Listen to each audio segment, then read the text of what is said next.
Mort, you have to give my set pitch another look. Rammus Rampage again? Of course not. I'm talking about Pool Party Set pumps you up.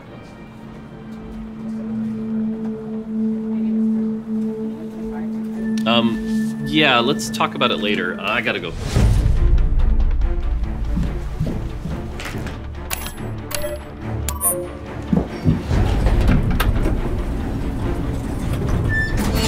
So every game, you'll work out with the set, and he makes you bigger. But you'll also be tasked with various exercises, get supplement tips, and be informed about the benefits of saunas and cold plunges.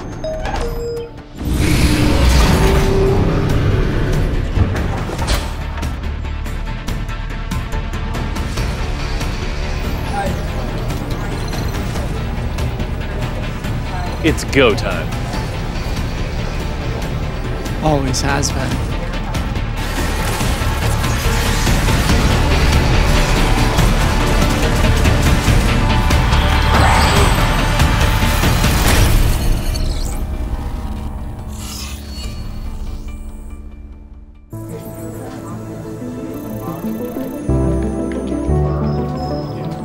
Hey Tacticians, I'm Liv, the lead of our next set, Cyber City. Cyber City is crawling with different factions, each vying for power, territory, and infamy. If you want a piece of the pie, you'll have to build your crew, expand your turf, and hack your way to the top of this neon metropolis. Are you willing to do whatever it takes? Before you answer that, I'll introduce you to some of the citizens of Cyber City so you know who you're dealing with.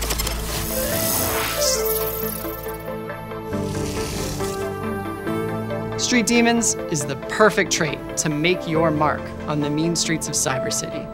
Activating Street Demons will tag hexes on your board, powering up the champions that stand inside. You can place any unit in a painted hex, but Street Demons will gain double the stats. There are even signature hexes that grant even more power and provide a touch of artistic flair. With units like 4-cost Brand drop and paint bombs and 5-cost Samira spray and bullets, these could be the last colors your opponents ever see. Samira's other trait, Amp, upgrades the abilities of Amp units in unique ways. For Samira, each Amp breakpoint increases the number of bullets she shoots. Other examples include making Nidalee's chain lightning attacks chain to more enemies, or letting Yuumi cast faster. While we're on Yuumi, I should mention that the Animal Squad is staking out their turf in Cyber City. While we were grinding Swarm last summer, we realized it was just the type of chaotic fun that would make for a perfect trait. At each breakpoint, you'll get to choose new weapons to add to your arsenal, and they'll fire automatically during combat. Blade-O-Rang enjoyers, we are so back. Anima Squad is a big vertical with squaddies like Vayne, Yuumi, Leona, and the debut of 5-cost Aurora. Aurora swaps spots with a benched unit, who will fight to the death on her behalf. But just because she crosses through the veil doesn't mean she's just watching from the sidelines. While she's on the bench, she'll keep fighting and building mana, but when she casts her ability, she'll teleport to the best spot on the battlefield to hit the most enemies before hopping back. Next up, a trait for the gold hoarders out there. Golden Ox champions have damage amp and a chance to drop gold during combat. But the real kicker is how you reinvest your earnings. If you spend a bunch of gold in a single turn, Golden Ox bonuses permanently increase. But if you want to do it again, you'll need to save up again.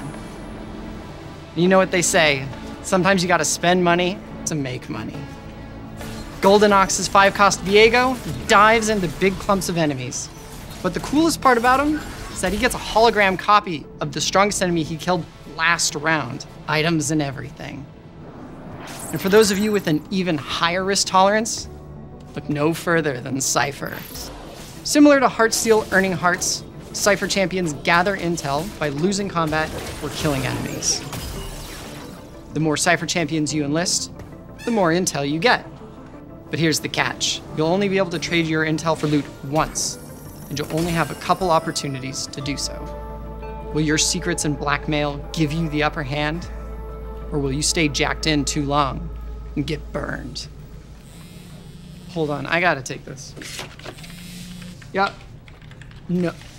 What do you mean Shaco's a 1 cost? We agreed he'd be at least a 12 Over here. cost, if not Don't 13. worry, I got the rest. Riot Blue Cove here. Great news! They finally freed me from that magical library. I'm sure it was an accident. Anyways, with our Syndicate trait, you're the boss. You get to decide how your organization runs. The trait gives you a Kingpin hat that upgrades a Syndicate champion's ability. For instance, Twisted Fate normally throws cards, but make him the Kingpin and he'll throw enhanced cards that deal more damage, give him back mana, or even drop gold. Shaco is a 1-cost that permanently gains attack damage on kill. Hat this clown, and he'll teleport behind the weakest enemy, making sure he's always there for the final blow. At 5 Syndicate, you get to pick another Kingpin, allowing you to make 2 carry Kingpins, 2 tank Kingpins, or one of each. If you get to 7, your Kingpin's abilities upgrade again and grant an additional benefit. If you want even more boss mode, we've got a whole trait of cyber bosses, including Poppy, Vigar, and Ziggs. Plus, I had to bring a friend along from Inkborn Fables, Kobuko. He's the bossiest of all. And this isn't even their final form. That's better. When they level up, they'll get bigger, and their abilities will hit a larger area. Kobuko's the 5-cost, and his 2-part ability knocks up and stuns nearby enemies, then slams them into the ground. Ouch. If his health gets low enough, his much-feared secondary health bar will appear, this time as a shield that upgrades the size of his ability for the rest of combat. Do I hear boss music? Alright, let me introduce you to a couple 5-costs. Renekton is the legendary unit for the Divinicore vertical, the benevolent corporation that grants everyone allied to the corporation benefits depending on the Divinicore executives that are fielded. Divinicore's interests are your best interests. As Divinicore's overlord, Renekton will trade access to clean water and public infrastructure for personal gain. I'm kidding. That'd be horrific. He just butchers an ally behind him, gaining a percentage of their health and attack damage. We're also bringing 2 threat-like 5-costs to make your late-game boards extra flexible. Garen will help you weave together trait combos like a god of the trait web, or as we like to call him, god of the net. After fielding Garen, he'll pop up an armory of trait mods that can reprogram units in your army to benefit from another trait, but not contribute to it. Field him for long enough, and you could theoretically reprogram your entire army.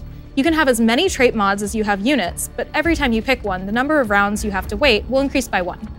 He's also a flexible tank that can slow down your opponent by dropping the Banhammer. For Demacia, or whatever trait mods you get. The other threat-esque 5-cost is the malware extraordinaire Zac. If you field this virus, he infects your shop with pop-ups, or as he likes to call them, bloblets, granting Zac extra max health. As he bounces on nearby enemies, he'll stun them and deal damage. But just like that USB you found in the parking lot, Zac's the type of malware that's hard to get rid of. Whittle down his HP enough and he'll split into 2 healthier copies. Okay, this next one you won't want to miss. What the heck? I'm in. Oh, hey folks. I'm Matt, the designer behind Hex, the set mechanic for Cyber City.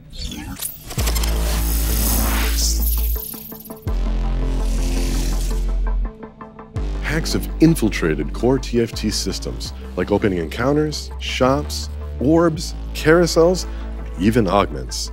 Just about everything. They'll alter your game in any number of ways, at any time. Don't worry, these hackers are on our side. Alright, let's cover some examples. One of my favorites is an augment hack that presents you with a choice. 1 stronger augment, or 2 weaker ones. Is a strong augment powerful enough to pass on the synergy the lesser augments could provide? You'll just have to make that decision for yourself. Another augment hack could permanently alter one of your slots to grant one specific type of augment, whether that be item-focused, econ, trait-linked, chaotic, or my favorite, black market augments. These are augments from past sets that have been vaulted, things like Cursed Crown, Everything Must Go, and even Think Fast. As I mentioned earlier, opening encounters can be hacked too. Maybe your opener will add the occasional lucky shops to appear with tailored units to fit your comp. Another shop-related hack could cause 2-star champs to appear instead of 1-stars as you roll. These wouldn't be hacks if we didn't have a few callbacks to the glitched carousels from Monsters Attack. We're talking carousels with extra items or anvils. There are way more hacks to encounter in Cyber City, and to all appear to everyone in the lobby at equal rates because, as I mentioned, these are benevolent hackers, just spreading happy little accidents. Alright, I'll patch you into the Singapore team to tell you about cosmetics.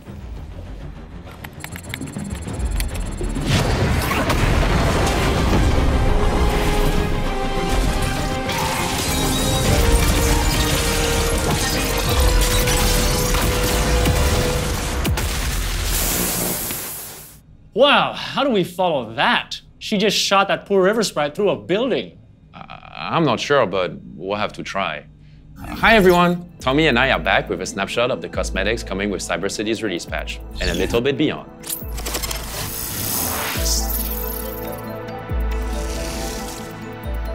Like you just saw, we're introducing Project Vane Unbound for Cyber City. She'll release alongside our most futuristic arena yet, Project Edgefall, which will take you on an endless elevator ride from the tip-tops of skyscrapers to the depths of Cyber City. And if perma descent is not your direction of choice, you can always click this interactable to stop your drop and lock in for a roll down. Sometimes, you just gotta lock in. And nobody knows that better than Chibi Forecast Jana, who is currently live in the Convergence. And she didn't spend 5 years studying journalism for you to go A. We're adding Chibi Forecast Jana with our release patch to brighten up your balls with a high chance of high rolls. So let those low rolls be lost in time, like tears in rain.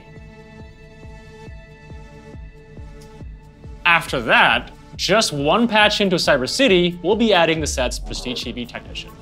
All I can say now is that it's going to be Yone, and it will be inspired by both the Dawnbringer and Nightbringer thematic.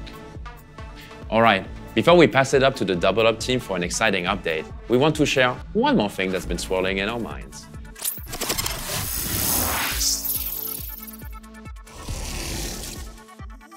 With the launch of Cyber City, you'll be able to customize your portal alongside your arena, boom, and tactician. We'll have deeply thematic portals like this project-inspired one, or this one that's certain to blow you away. We'll also have some that are more subtle. Portals are a form of personalization we've worked on for a long time. I mean, they're what our tacticians use to travel throughout the Convergence, right?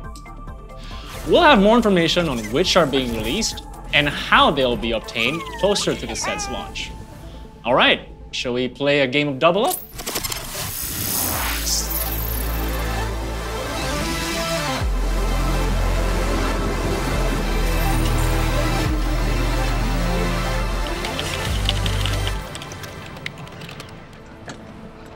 Hey Tacticians, Mort here with a Double Up update for Cyber City. I've got Christy Lee, who's leading the charge for UX on Double Up, here to join me. Happy to be back, and even happier to announce that Double Up is officially graduating from Workshop and entering a new and improved era as an evergreen mode in TFT. Since we announced Double Up lobbies during the Macau Open, we won't dive too deep into them here. But in case you missed it, the new lobby system will allow you to queue for Double Up with up to 7 of your friends. There will be no restrictions for who you can partner with based on rank, but for our hardcore challenger level players, we'll have some small adjustments that protect the competitive spirit at the top of the ladder. But let's discuss the changes we're making on the gameplay side, starting with the Teamwork Cannon, which is powered entirely by Friendship.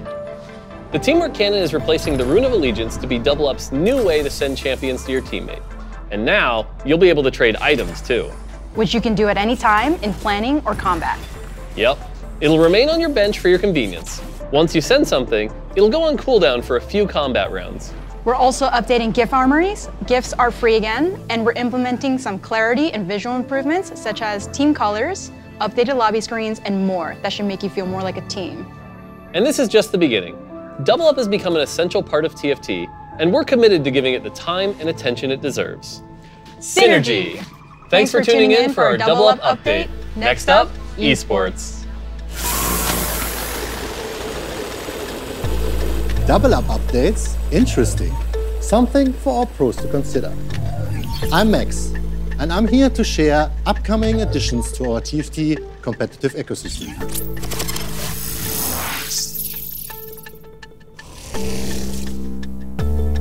Starting with the next set, Set 15. Word on the street, it's some sort of fighting tournament. TFT Esports will introduce a new tier of competition. This tournament series will be the arena for the best of the absolute best in TFT Esports within their region. We are still hammering out the details, but the idea is that the top players of each region will get a spot to compete in their respective tournament series. This will be an additional independent level of competition, which will run in parallel to our beloved Tactician Cups, and both will directly qualify players for their regional Golden Spatulars. Performing well at the Golden Spatula will earn you a spot in the tournament series for the next set. This means that TFT top players can focus their efforts hone their skills even more, and feel rewarded for being at the top of their game. Players will be able to qualify for the first tournament roster through their performance across Cyber City competitive season. We really hope this change will create a more stable pro scene, a better tournament experience for players, a better fan experience, and more exciting high-stakes play. Can't wait to see what you think. More information on the tournament format and details will be shared in the coming months.